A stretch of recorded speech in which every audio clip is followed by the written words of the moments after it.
Nous présentons actuellement à la bibliothèque de Survilliers, et ce jusqu'au samedi 7 avril, une exposition intitulée « Ripaille et regatons, mangés au Moyen-Âge en pays de France ». Alors c'est une exposition donc sur le thème de l'alimentation, qui est un thème important, quelles que soient les époques, et je pense qu'il parlera au plus grand nombre. Et c'est une exposition qui nous est prêtée par le musée de Louvre, le musée Arkea, qui est un musée spécialisé dans la présentation de vestiges issus des fouilles archéologiques en pays de France. Cette exposition est très originale car c'est la première fois que nous avons ici à la bibliothèque de Survilliers une exposition qui mélange à la fois des panneaux, on va dire, purement didactiques et également la reproduction de tableaux, d'enluminures ou d'objets. Nous avons par exemple ici la reproduction d'un intérieur bourgeois. Donc c'est une reproduction d'enluminure du Moyen-Âge, évidemment.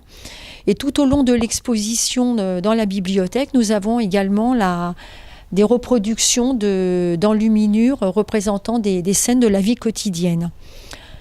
Alors, outre ces objets, ces enluminures, ce qui fait également l'originalité de cette exposition, c'est cette bande d'odeurs qui permet de retrouver des odeurs soit d'épices, d'herbes ou de légumes qui étaient en usage dans le milieu bourgeois au Moyen-Âge.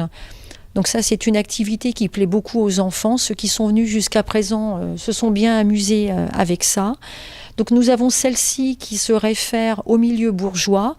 Et de chaque côté de la bibliothèque, nous avons aussi à chaque extrémité une borne qui concerne soit l'habitat bourgeois ou l'habitat paysan. Voilà, donc c'est une exposition qui est très riche, richement documentée, donc qui est agréable à regarder, très belle, ludique par les activités qui sont proposées. Donc ça convient tout à fait à un public familial. Ça intéressera aussi bien les petits que les grands.